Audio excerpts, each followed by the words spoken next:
Hello and welcome to this demonstration video of the CPX-900 battery tester.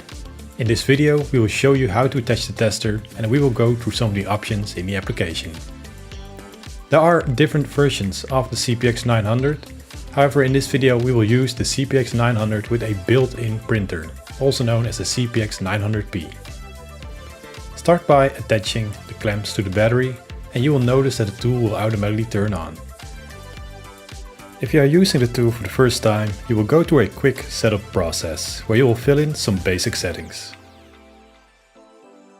After you are done, it will take you to the main menu. Your main menu will be slightly different based on the version you have.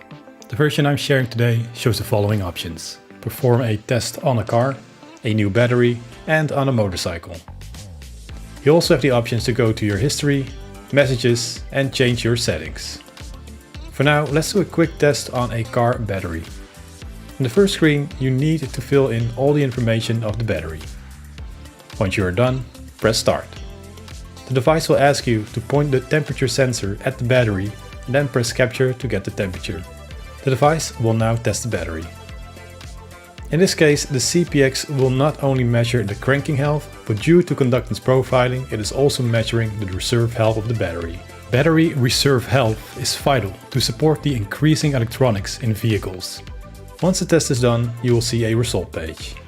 The first screen is the overall diagnosis of the battery. Here we have a replaced battery diagnosis. To better understand why, you can move right to find more detailed information about the health of the battery. As you can see, this battery has poor cranking health. And the battery also has poor reserve health. Therefore, it is in need of replacing. Once you have the results, you can email them and print them.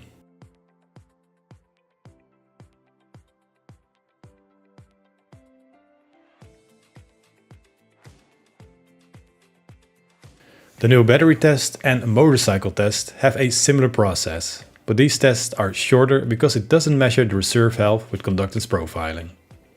In the history tab, you can find back your old results, and there's a very handy search option where you can filter all your results.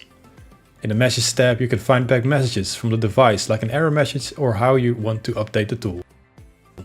In the Settings tab you change several settings like your display settings, adjust the time and date, the type of print format you would like, the type of email format you want. You can perform also a system test, check the current version you have and also if there are new updates available. In the shop settings you can add all the information of your workshop, so you don't need to fill it in every time. In the network settings you can control all your Wi-Fi settings. And in the BMS settings you can connect the tool to a BMS database to track all your tests. This concludes the demonstration of the CPX-900. If you have any more questions and if you are curious about your options, please visit our website where you can find all the information. Midtronics. We will